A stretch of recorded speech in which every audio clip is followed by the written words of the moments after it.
But, and I went to Herat in the western part of Afghanistan, and into a room that said the Herat Literary Society in it, on the door, and met with a group of men, every one of them alpha males, just ferocious men, you know, truck mechanic and you know, the mayor and the surgeon. They were all just fierce people. And they met every Thursday to read poems to each other, their own poems, the ones that they had written. And this is not going to happen, I think, in the United States anytime. I don't know.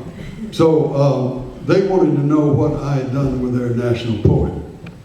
And so before they heard my translations of Rumi into, they were all trilingual, you know, and they said, "Are you a poet?" I said, "Yeah." And they said, "Read us one of yours."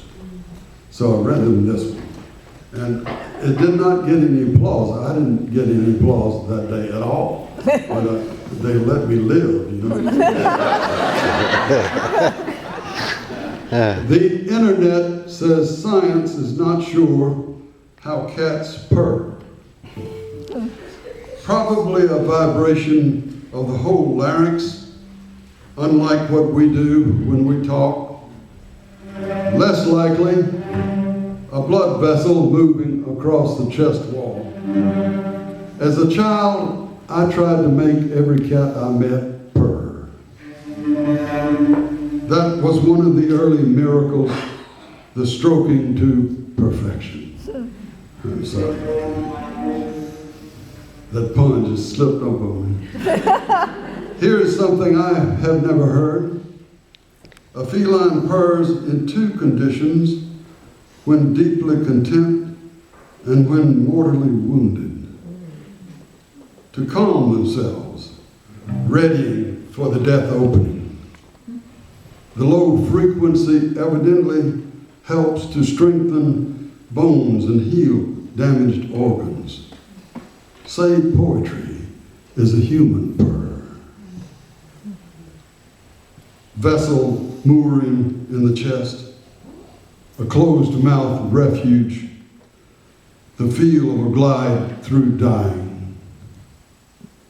One winter morning on a sunny chair, inside this only body, a far-off inboard motorboat sings the empty room. Help me.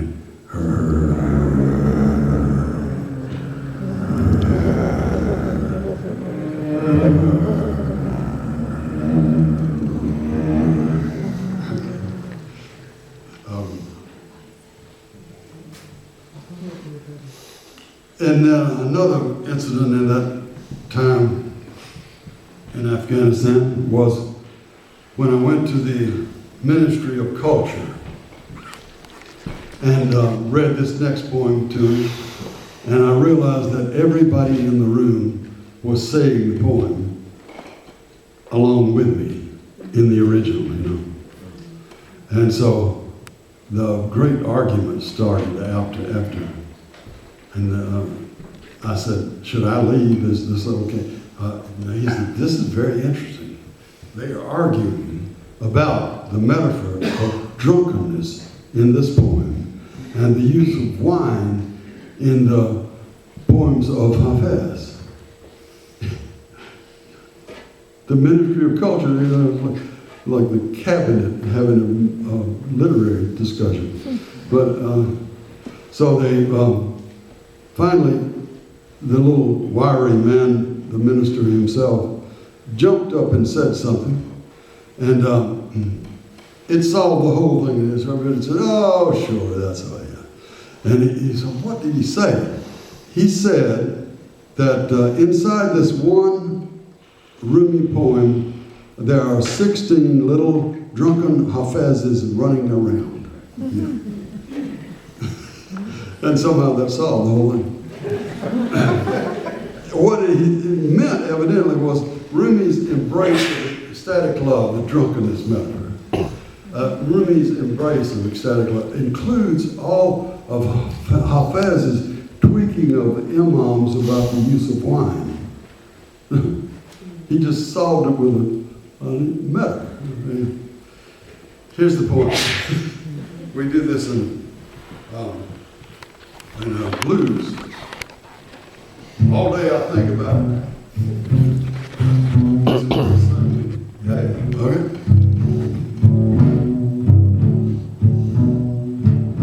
All day I think about it. Then at night I say it. Where did I come from? And what am I supposed to be doing? I have no idea. My soul is from elsewhere. I'm sure of that. And I intend to end up there. This drunkenness began in some other tavern. When I get back around to that place, all right, I'll be completely sober. All right.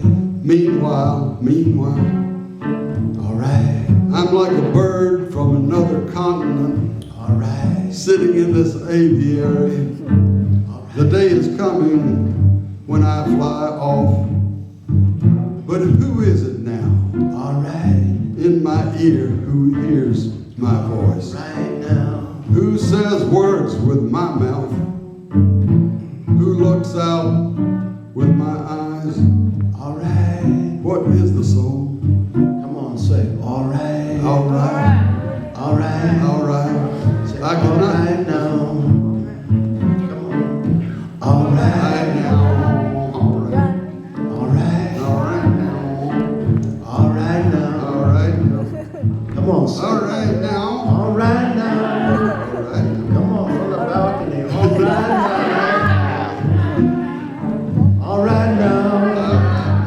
Say all right now. All right now. Come on. All right now.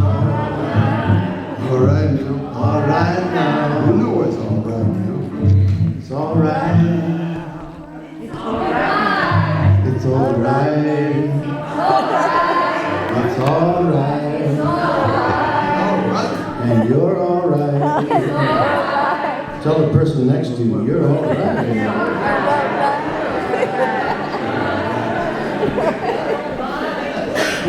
You've turned this into a New Age gathering. You finish this, just a poem. I'm not through with this poem.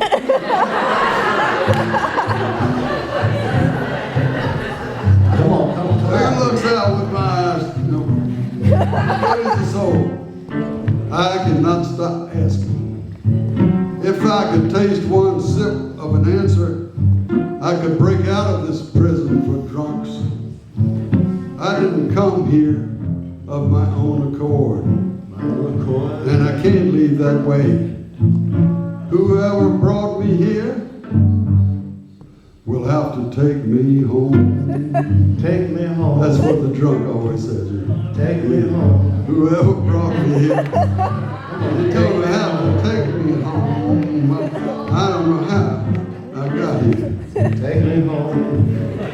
Take me home. This poetry. All right. All right now. This poetry. Take me home. I never know what I'm going to say. I don't plan it. When I'm outside the saying of it, I get very quiet and rarely speak at all. Shams to breeze. If you would show your face to me again, I could flee the imposition of this life.